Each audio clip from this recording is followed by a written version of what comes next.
तो मूवी की शुरुआत होती है समंदर को दिखाते हुए, जहां पर एक लड़की जिसका नाम स्टोन होता है वो अपने घर के बारे में बता रही थी। स्टोन को सामने एक लेडी दिखाई देती है जो कि मुस्कुराते हुए उसे अपने पास बुला रही थी, और फिर अचानक से वो लेडी समुद्र में चली जाती है। स्टोन उसके पास दौड़कर आती है कि तभी अचानक से हम स्टोन को एक अंधेरे रूम में बंद पाते हैं। वो चिल्ला की कहती है कि यहाँ से उसे बाहर निकाला जाए कि तभी हम उसकी आंख खोलते हुए नोटिस करते हैं जिसे स्ट्रेचर से बांध दिया गया था और एक अजीब सा व्यक्ति उसे कहीं ले जा रहा था। वो फिर से जोर से चिल्लाती है कि तभी अचानक से सीन शिफ्ट हो जाता है जिसमें स्टोन अपनी आंखें डॉक्टर ब्रूक के सामने खोलती है, जहाँ पर वो बताते हैं कि मेडिकल ट्रायल्स चल रहे हैं। स्टोन एक कैदी है और उसके ऊपर डॉक्टर ब्रूक टेस्ट के लिए अलग अलग सवाल उससे पूछकर उसे एनालाइज कर रहे हैं। उन दोनों की बातों से हमको पता चलता है कि स्टोन असल में यूएस स्पेशल फोर्सेस में थी, जिसके अंदर वो स्टेट सेनेटर एलन के लिए एज अ बॉडीगार्ड काम किया करती। और फिर एक दिन उसने सेनेटर एलन को मारकर उसके पूरे परिवार को भी खत्म कर दिया था और उसके लिए उसे मौत की सजा मिली है जो कि अगले महीने है, जिसके तहत स्टोन इस वीरान आइलैंड के प्रिजन में है। पर इस बात पर डॉक्टर ब्रूक का कहना है कि वो स्टोन को इससे बचा सकता है, एक नॉर्मल जिंदगी भी दे सकता है अगर वो उस ट्रायल के लिए हाँ कह दे तो। ये ट्रायल्स बड़ी बड़ी बीमारी जैसे कि कैंसर, अल्जाइमर, एड्स को ठीक करने के लिए इस्तेमाल करा जा सकता है। और इस पूरी बातों के अंदर हम ये भी देखते हैं कि टेबल की लाइट्स बार बार फ्लिकर कर रही थी,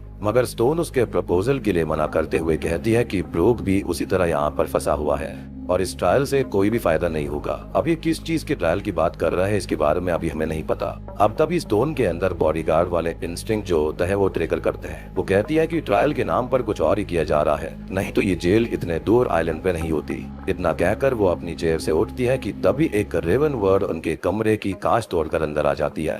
dam, this raven word again. Anyways अब स्टोन उसको देख ही रही थी कि बाहर से दो पुलिस वाले लेनन और वुडहाउस आकर रेवन बर्ड को डस्टबिन में डालते हैं और स्टोन को अपने सेल में वापस ले जाया जाता है। खैर अगले सीन में हम इस जगह के बारे में जानते हैं कि ये सेंट लेनर्ड्स आइलैंड है जो कि 1209 kilometre south east of Ireland में है। यहाँ की आबादी सिर्फ 1100 की है और ये international detention and medical facility है, मतलब कि ये जगह सच में खतरनाक थी। खैर मूवी आगे बढ़ती है और हम उन दोनों पुलिस ऑफिसर्स मिस्टर लेनन और वुडहाउस को स्टोन को उसके सेल के पास ले जाते हुए देखते हैं, जिसके अंदर जो वुडहाउस होता है उसकी स्टोन पे गंदी नजर थी, या फिर ये कह लो कि सारी लड़कियों पे। खैर अब जाते जाते हम रास्ते में एक प्रीस्ट को बुचर नाम के कैदी के साथ प्रेयर करते हुए देखते हैं और यहाँ पर सारे के सारे जो कैदी है वो अपने हाथ में प्लेट्स को पीट रहे थे जैसे कि वो खाना मांगने की कोशिश कर रहे हो। अब स्टोन को उसके सेल में बंद कर दिया जाता है जहाँ पर स्टोन के साथ एक और प्रिजनर होती है जिसका नाम कॉनवे था, लेकिन यहाँ पर उसे सभी ब्लॉन बुलाया करते। लेकिन उसकी बातों से हम समझ सकते हैं कि ब्लॉन को स्टोन का यहाँ पर आना पसंद नहीं। उनकी बातों के दरमियान हम ये जान पाते हैं कि स्टोन को एक किताब मिली है जिसके अंदर एक छोटी सी बटरफ्लाई थी और स्टोन उसे धीरे से हाथ में लेकर उसको उड़ाने की कोशिश करती है, जैसे मानो कि वो बटरफ्लाई वो खुद ही हो और वो उसे आजाद करने की कोशिश कर रही थी, जैसे कि वो खुद को भी आजाद करना चाहती हो। और इससे हमें स्टोन के नेचर के बारे में पता चलता है कि वो कितनी ज्यादा हिम्मत वाली है और वो जानबूझकर किसी को हर्ट नहीं करना चाहती, बल्कि अगर कोई मुसीबत में हो तो वो उसके लिए हेल्प भी करना चाहती थी। अब एक बात तो साफ थी कि स्टोन असल में बुरी नहीं है, शायद से उसे बुरा बनाया गया या फिर मे भी किसी के इन्फ्लुएंस में आकर उसने ऐसा काम कर दिया होगा जिसकी वजह से वो इस जेल के अंदर आ गई। अब ब्लॉन्ड उससे सवाल पूछ ही रही थी कि अचानक से एक ब्लेड से स्टोन को मारने के लिए बढ़ती है।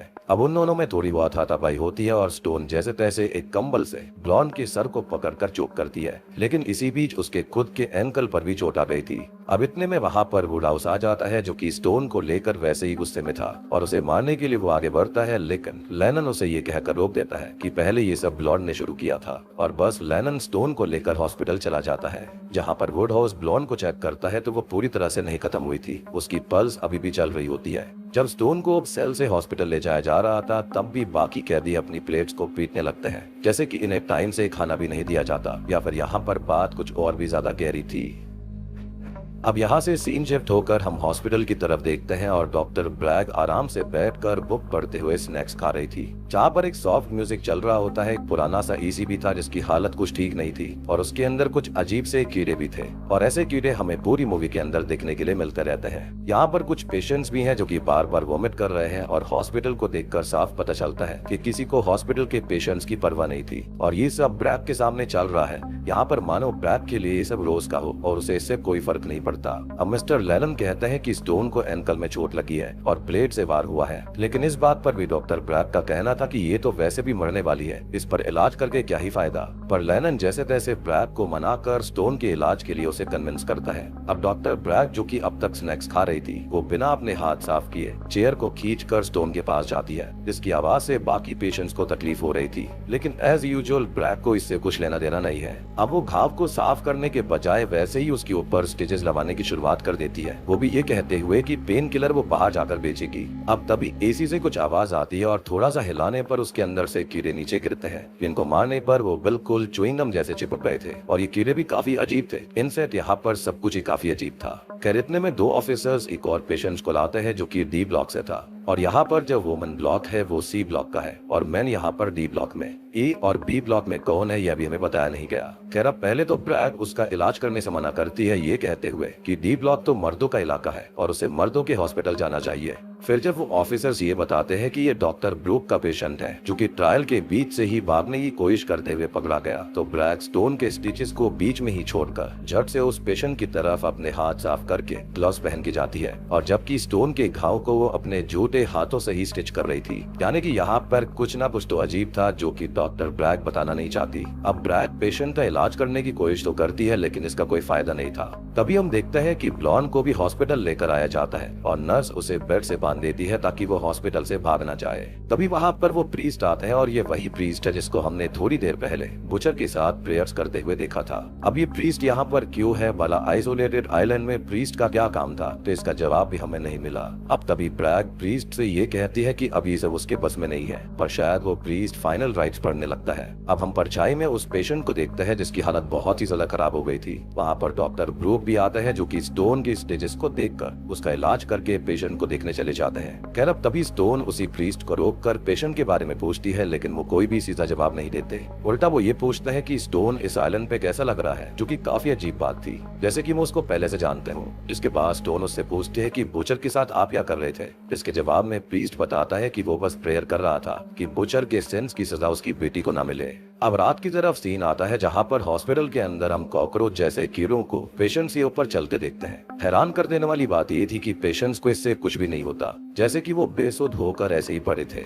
कुछ की मुंह में तो कीड़े भी जा रहे होते हैं, लेकिन ये कीड़े स्टोन के ऊपर नहीं चल रहे थे। मुझे लगता है कि जो पेशेंट्स यहाँ पर लाए गए थे वो भी एक्सपेरिमेंट ट्रायल के बाद ही एडमिट करे गए होंगे, इसलिए वो पेशेंट्स वोमिट कर रहे थे, सेम जैसे वो ऑफिसर डी ब्लॉक के पेशेंट्स को लेकर आए थे। उन्हीं पेशेंट्स के ऊपर ये कीड़े फीड कर रहे होंगे। और अब आपको समझ में आया होगा क्यों इस हॉस्पिटल के अंदर हमें हर जगह कीड़े दिखाई दे रहे हैं।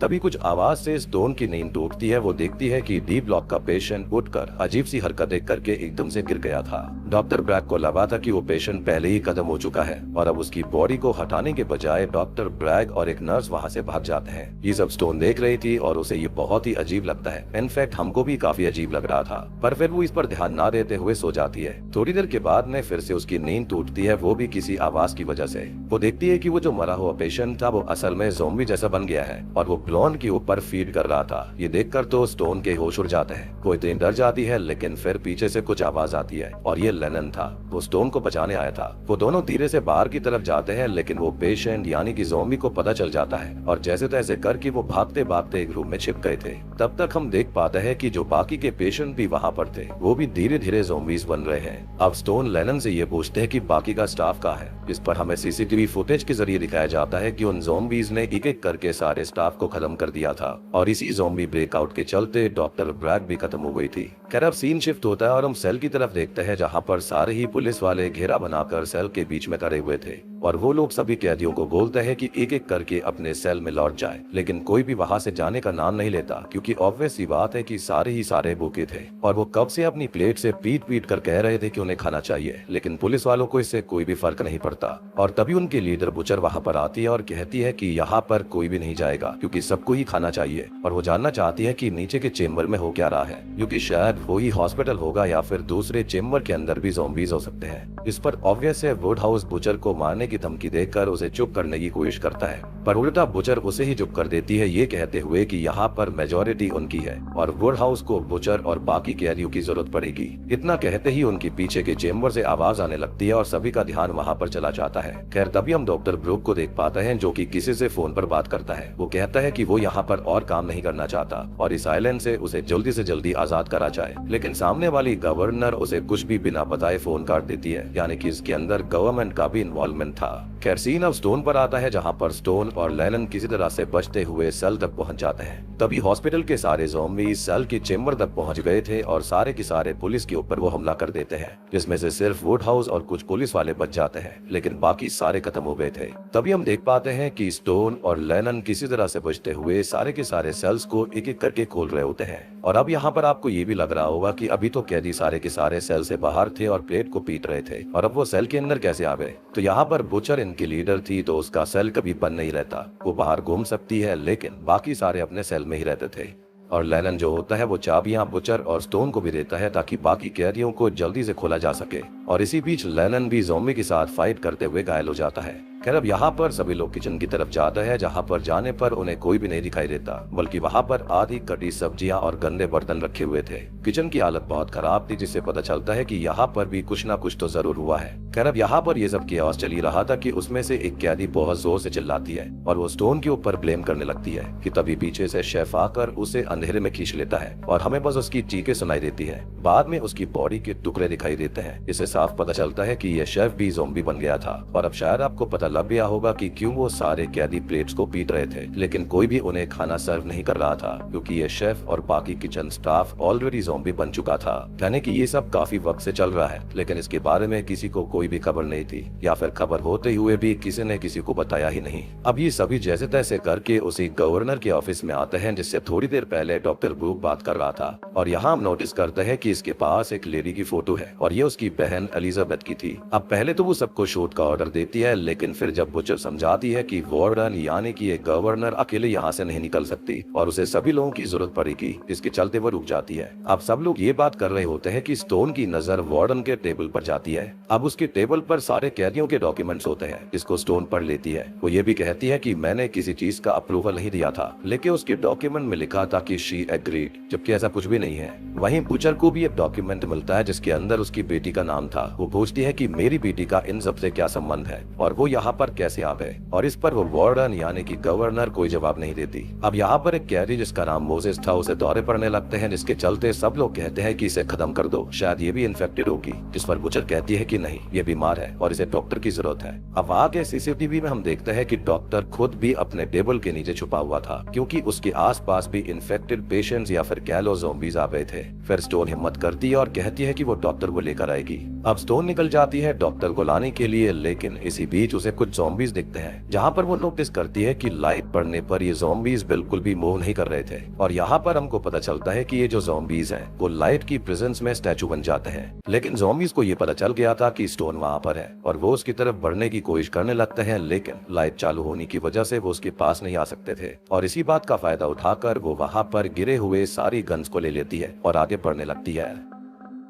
अब जैसे तैसे करके वो डॉक्टर ब्रूक के कैबिन तक पहुंच जाती है और उसको साथ लेकर वापस आती है, लेकिन रास्ते में उन्हें एक ज़ॉम्बी दिखाई देता है, जिससे स्टोन तो बचकर आगे निकल गई थी, लेकिन डॉक्टर ब्रूक भी जैसे तैसे आ ही रहा होता है। खैर अब जैसे तैसे करके वो डॉक्टर ब्रूक के कैबिन तक पहुंचकर उसे वापस ले आती है, लेकिन अब तक लेनन की तबीयत बिगड़ गई थी, उसके अंदर ज़ॉम्बी वाले सिम्टम दिखाई देने लगे हैं। ये लोग अब लेनन को चेयर से बांध देते हैं और स्टोन डॉक्टर ब्रूक से रिक्वेस्ट करती है कि प्लीज वो लेनन को किसी भी हाल में बचा ले, क्योंकि लेनन ने ही स्टोन की जान बचाई। पर वो कहता है कि कुछ नहीं हो सकता, इसका सिर्फ एक ही उपाय है, और ऐसा कहकर वो उसके हाथ में गन देता है और अब स्टोन को ना चाहते हुए भी लेनन को शूट करना पड़ता है। यानी कि अगर ज़ॉम्बी ने किसी को काट लिया या फिर इंजर्ड कर दिया तो वो भी ज़ॉम्बी में कन्वर्ट हो जाएगा और उसका फिर एक ही उपाय है कि उसे खत्म ही करना होगा। अब तभी बाहर से आवाज आने लगती है, क्योंकि मेन गेट से बहुत सारे लोग दरवाजा पीट रहे थे। ये सभी लोग अंदर बैठे सीसीटीवी से देख रहे होते हैं। अब बुचर को लगता है कि इसमें उसकी बेटी भी हो सकती है, जबकि गवर्नर को ऐसा लग रहा था कि उसकी बहन भी है जो कि बाहर आइलैंड में फंसी हुई है। है। स्टोन कहती है कि हमें उनकी हेल्प करनी चाहिए और इसके लिए वो बुचर को अपने साथ चलने के लिए कहती है। उसके साथ वार्डन यानी कि गवर्नर भी आती है और ये तीनों ही अब निकल जाते हैं बाकी बाहर बचे हुए लोगों की हेल्प करने के लिए। ये किसी चेम्बर से होते हुए जाते हैं जहाँ पर गवर्नर की वजह से लाइट चालू थी, लेकिन वो भी अभी थोड़ी ही देर में बंद हो जाएगी। खैर अब गवर्नर कहती है कि इस इलेक्ट्रिक चेयर को चार्ज रखने के लिए जनरेटर लगता है, जिसके लिए बैटरीज हमेशा चार्ज करके रखी जाती हैं और इसी जनरेटर की वजह से लाइट चल रही है। अब ये लोग मेन गेट तक तो पहुंच जाते हैं और जैसे तैसे दरवाजा ओपन करते हैं तभी हमें ऑफिस का रूम दिखाया जाता है जहाँ पर सब गोलियों की आवाज सुन रहे थे, जिससे कि हमको पता चलता है कि इसमें ज़ॉम्बीज़ ही थे और ये लोग उनको मार रहे हैं। सीन अब फिर से ऑफिस की तरफ जाता है जहाँ पर हमें लड़की को बैठा देखते हैं, मतलब कि सारे ही ज़ॉम्बीज़ नहीं थे। अब बुचर उस लड़की से अपनी बेटी के बारे में पूछती है और गवर्नर अपनी बहन के बारे में, पर इन सब का कोई फायदा नहीं होता और वो लड़की किसी को नहीं जानती थी। खैर अब रात से सुबह हो गई थी और सभी देखते हैं कि काफी सन्नाटा छा गया है। सभी लोग शांत हो जाते हैं, जिस पर उनको लगता है कि शायद से सब कुछ खत्म हो चुका है। सभी लोग बाहर निकलते हैं और अलग अलग चेक करने के लिए जाते हैं। वहाँ पर वो लड़की किसी के कमरे में जाती है और उसे बाइबल मिलती है। वो बाइबल पढ़ने लगती है। वही डॉक्टर ब्रूक कुछ पिल्स को खाता है। हम स्टोन को देखते हैं, वो चुपचाप बैठी हुई थी और डॉक्टर ब्रूक उसके पास आते हैं। और दोस्तों अभी यहाँ पर खुलते हैं इस मूवी के असली पत्ते। अब डॉक्टर ब्रूक कहता है कि वो भी सेनेटर को जानता था और वो कैसा इंसान है ब्रूक को पता है। वो आगे ये भी कहता है कि उसको अच्छे से पता है कि स्टोन किसी का खून नहीं कर सकती और सबसे बड़ी बात कि उसके खुद के परिवार को यानी कि सेनेटर एलन के परिवार को उसने खुद ही खत्म किया था और ब्रूक ये सच्चाई जानता है। उसका कहना है कि यहाँ पर जितने भी लोग हैं वो हर कोई किसी न किसी तरीके से सेनेटर के परिवार से ही जुड़ा हुआ था। और तभी यहाँ पर स्टोन कहती है कि सेनेटर की जान उसी ने ली है और बस ये कहकर सीन फ्लैशबैक में जाता है। खैर तभी हम एक आदमी को देखते हैं जिसने छाता पकड़ा हुआ था और ये वही आदमी था जिसको स्टोन ने अपने विजन में देखा जब वो स्ट्रेचर पर लेटी हुई थी और उसे कोई आदमी ले जा रहा था, यानी कि ये वही आदमी था, यानी कि एलन सेनेटर। तब स्टोन उसको बताती है कि सेनेटर हर रोज उसके परिवार को मारा पीटा करता था और जब एक दिन गुस्से में आकर स्टोन उसको एक जगह पर लेकर गई तो उसने ये कहा कि ये सब बंद कर दो, लेकिन दूसरे दिन उसने फिर वही दोहराया। इसके अंदर उसने इस बार अपनी बीवी बच्चों को मार डाला। स्टोन ये बताती है कि उसका घर एक बीच पर है और ये वही बीच है जिसके विजन उसे शुरुआत में दिखाए गए थे और अगर वो जिंदा रही तो वो अपने घर जाना चाहती है। तभी वुड हाउस को दिखाया जाता है जिसमें वो बात कर रहा होता है एक कैदी से और अब हम इनकी बातों से जान पाता है कि इन दोनों का अफेयर है और ये दोनों ही सबको छोड़कर भागने की तैयारी कर रहे थे। अब इतने में ही दरवाजे की आवाज आती है और ब्रूक बाहर चला जाता है ये कहते हुए कि उस चीज को उसके पास मत आने देना। अब स्टोन एक गन को उठा लेती है और सीधा गवर्नर के ऑफिस में चली जाती है जहां पर वो सीसीटीवी फुटेज के अंदर देख रही होती है जिसके अंदर वो पेशेंट जिसने की सबको इन्फेक्ट कर दिया था यानी कि पेशेंट 0 उसके ऊपर एक्सपेरिमेंट चल रहा था। इसी बीच गवर्नर खुद को खत्म करने की कोशिश करती है लेकिन सही समय रहते स्टोन उसको बचा लेती है। वो कहती है कि गवर्नर ने एक बहुत बड़ा सपना देखा था कि सारी बीमारियों को वो ठीक कर देगी जैसे कि एड्स, कैंसर, अल्जाइमर और इसके लिए उन्होंने 13 देशों में से ऐसे कैदियों को चुना था जिसको मौत की सजा मिली है। अब स्टोन ये सब सुनकर कुछ कर पाती कि तभी उसके ऑफिस के ऊपर ज़ॉम्बीज अटैक कर देते हैं। लेकिन अजीब बात ये थी कि वो ज़ॉम्बीज दिन में घूम रहे थे जबकि बाकी तो लाइट में मूव भी नहीं कर सकते थे। शायद से ये वो ज़ॉम्बीज होंगी जो कि मेन गेट से आए थे। फिर अचानक से कुछ हो जाता है और ये ज़ॉम्बीज लौट जाते हैं। स्टोन दरवाजा खोलती है ये जानने के लिए कि वो ज़ॉम्बीज वापस क्यों जा रहे हैं कि तभी एक ज़ॉम्बी उनके ऑफिस में आती है। ये थी एलिजाबेथ यानी कि गवर्नर की वही बहन जो कि बाहर आइलैंड में फंसी हुई थी, जिसको देखकर स्टोन उसे शूट करने वाली थी लेकिन गवर्नर उसे रोकते हुए ये कहती है कि मेन आइलैंड में इसका इलाज है और वो एलिजाबेथ को ना मारे। स्टोन रुक जाती है और सीन फिर से शिफ्ट हो जाता है। गवर्नर आगे कहती है कि ये आइलैंड पूरी तरह से आइसोलेटेड है और बाहर जितने भी लोग हैं वो ऑलरेडी इन्फेक्टेड है और बाहर की दुनिया से उनका कनेक्शन सिर्फ एक ही चीज से हो सकता है जो कि है सप्लाई वाली शिप और वो हर हफ्ते एक ही दिन यहाँ पर आती है और उनको 5 दिन और इंतजार करना पड़ेगा यानी कि यहाँ से बाहर निकलने के लिए। खैर अब हम बाकी ऑफिसर्स और बिजनेस को देख पाते हैं जो कि सोचते हैं कि अब वो यहाँ से कैसे बाहर जाएंगे। वो लोग तभी एक प्लान बनाते हैं और वुड हाउस कहता है कि हम में से किसी भी एक को यहाँ पर चारा बनना पड़ेगा और ज़ॉम्बीज को डिस्ट्रैक्ट करना होगा और इसी के चलते फिर वो दूसरे रास्ते से बाहर भागेंगे और वो ऐसा करता भी है। वो अपने ही एक साथी को बेहोश करके खत्म कर देता है और ज़ॉम्बीज के हवाले करता है। अब इनके लिए एक रास्ता क्लियर सा हो गया था क्योंकि सारे ही ज़ॉम्बीज दूसरी तरफ आ गए थे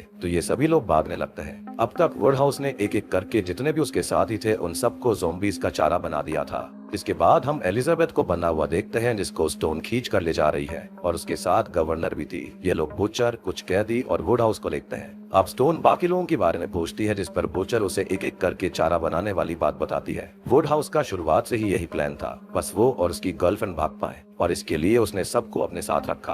अब वुड हाउस और उसकी गर्लफ्रेंड बाकी लोगों को भी गन पॉइंट पर लेकर खत्म करने ही वाले थे कि तभी जैसे तैसे करके स्टोन उसकी गर्लफ्रेंड को ही इंजेक्शन लगाकर उसे बेहोश कर देती है, और जो एलिजाबेथ ज़ॉम्बी होती है वो वुड हाउस को काट लेती है। इसके बाद बुचर वुड हाउस को उसी इलेक्ट्रिक चेयर पर बैठाकर खत्म कर देती है। अब ये सभी लोग एक हॉस्पिटल के ही एक रूम में आकर गवर्नर से पूछते हैं कि यहाँ से बाहर कैसे जाया जा सकता है। तो गवर्नर कहती है कि सिर्फ उसकी आवाज से ही कॉल पर बात हो सकती है और हेलीकॉप्टर को बुलाया जा सकता है, लेकिन क्योंकि शुरुआत से ही लाइट फ्लिकर हो रही थी और अब मेन पावर सप्लाई भी बंद है, तो टेलीफोन लाइन भी बंद हो चुकी है और वो किसी से भी संपर्क नहीं कर सकते। तब स्टोन कहती है कि पावर बैकअप तो इलेक्ट्रिक चेयर रूम में है, और अगर वो सभी उस रूम तक पहुंच जाए तो वहाँ के टेलीफोन से संपर्क हो सकता है। और बस वो सभी निकल जाते हैं अब इस इलेक्ट्रिक चेयर वाले रूम की तरफ। खैर अब ये लोग आधे रास्ते तक तो आ गए थे, लेकिन और आगे बढ़ने के लिए फिर इन्हें ज़ॉम्बीज़ को डिस्ट्रैक्ट करना पड़ता, जिसके लिए फिर से किसी और को कुर्बानी देनी पड़ेगी, जिसके लिए मोसेस कहती है कि मैं उन्हें मारने की कोशिश करूंगी, और आगे वो बढ़ती भी है। लेकिन जैसे ही वो आगे जाती है सारे ज़ॉम्बीज़ की आवाज आने लगती है, जिससे कि हमको पता चलता है कि हाँ, अब मोसेस भी उनका चारा बन गई है। और ये लोग जैसे तैसे आगे बढ़ते हैं। सबको दुख तो हो रहा था, लेकिन क्या ही करा जा सकता है। खैर अब यहाँ पर खाली 6 लोग बचे थे, डॉक्टर ब्रूक, वो नई लड़की, बुचर, गवर्नर, उसकी ज़ॉम्बी बहन और स्टोन खुद। अब ये लोग मेन आइलैंड से संपर्क करने के लिए इलेक्ट्रिक रूम तक पहुंच गए थे, लेकिन वहाँ की लाइन कटी होती है, जिसको बुचर जोड़ देती है। और अब गवर्नर कॉल करके यहाँ के खराब हालात के बारे में बताती है और यहाँ से निकलने के लिए हेलीकॉप्टर की डिमांड करती है, जिस पर वो कुछ खास जवाब नहीं देते और कॉल कट जाती है। और बस क्या था, वो एलिजाबेथ ज़ॉम्बी अपनी बहन को काट लेती है, यानी कि गवर्नर को भी काट लिया जाता है, और यहीं पर बुचर उन दोनों को भी खत्म कर डालती है। यानी कि जब हेल्प आने ही नहीं वाली थी तो यहाँ पर वैसे भी उसको जिंदा रखकर फायदा ही क्या था। दूसरी ओर हमको दिखाया जाता है कि मोसेस अभी भी जिंदा है और वो उसी इलेक्ट्रिक चेयर के पास पहुंच गई है। और अब यहाँ पर आप कंफ्यूज मत होना कि ये दोनों कैसे ही इलेक्ट्रिक चेयर के पास आ गए। यहाँ पर ये अलग अलग इलेक्ट्रिक चेयर्स हैं, एक तो नॉर्मल वाली है और एक है जनरेटर बैकअप वाला रूम। खैर अब तभी हम यहाँ ढेर सारे ज़ॉम्बीज़ को आता देखते हैं और बुचर सबका ध्यान अपनी तरफ खींचकर बाकियों को बाहर भागने के लिए कहती है। तो अब यहाँ पर खाली 3 लोग बचे हुए थे, डॉक्टर ब्रूक, स्टोन और वो नई लड़की। ये तीनों ही अलग अलग भागते हैं एग्जिट को ढूंढने के लिए, जिसके बाद वो लड़की लाइटर की मदद से आगे धीरे धीरे बढ़ती है, पर उसके बाजू में ही सेल होता है जिसमें एक ज़ॉम्बी उसको देख लेती है और वो उसका पैर पकड़ लेते हैं। तो वो लड़की नीचे गिर पड़ती है और कुछ ढूंढती है, लेकिन जैसे तैसे करके वो अपना पैर छुड़ाने की कोशिश करती है कि तभी उसे एक गन मिलती है, जिससे कि वो ज़ॉम्बी को शूट कर देती है। वो बहुत ही ज्यादा डरी हुई थी कि तभी भागने की उसे आवाज आती है और वो लड़की उस पर भी गोली चला देती है, लेकिन वो असल में डॉक्टर ब्रूक थे। तो मतलब अब खाली यहाँ पर 2 ही लोग बचे हुए हैं। अब तभी हम देखते हैं कि स्टोन भी एक चेम्बर में आ गई थी जहां पर उसके ऊपर ज़ॉम्बी का हमला होता है, लेकिन हम नोटिस करते हैं कि बुचर अभी भी जिंदा थी, जो कि मौके पर आकर ज़ॉम्बी का सर धड़ से अलग कर देती है। अब ये दोनों ही आगे बढ़ती हैं और उसी इलेक्ट्रिक चेयर के पास आ गई थी जहां पर मोसेस थी, लेकिन इस बार मोसेस उस इलेक्ट्रिक चेयर पर बंधी हुई थी। बुचर उसके पास जाती है और उसे खोलने की कोशिश करती है। वहीं स्टोन को एग्जिट का दरवाजा मिल गया था, लेकिन वो बंद होता है। वो उसे खोलने की कोशिश भी करती है और हम देख पाते हैं कि वो लड़की अपने आप को आईने में देखती है और सडनली वो भी ज़ॉम्बी में कन्वर्ट हो गई थी। यहाँ पर बुचर मोसेस को खोली देती है, लेकिन पता चलता है कि वो भी ज़ॉम्बी बन गई थी और वो बुचर को ही काट लेती है। यानी कि अब बस सिर्फ स्टोन ही बची थी, जिसको बुचर ये कहने लगती है कि वो वहाँ से भाग जाए, क्योंकि वो खुद भी इन्फेक्टेड हो चुकी है। तो बुचर यहाँ पर आकर अब क्या ही करेगी। यानी कि खाली यहाँ पर नॉन इन्फेक्टेड पर्सन एक ही था, जो कि कोई और नहीं, स्टोन खुद है। अब फाइनली हम स्टोन को देखते हैं, जो कि जेल से बाहर आकर बीच के किनारे भाग रही होती है, जिसकी आंखों में खुशी के आंसू थे। ऑब्वियस सी बात है, सोच कर देखो कि आप ऐसी जगह पर कैद हो जहाँ से बाहर निकलना नेक्स्ट तो इम्पॉसिबल है, तो वहाँ पर सनलाइट मिल जाए तो कितनी खुशी की बात होती है।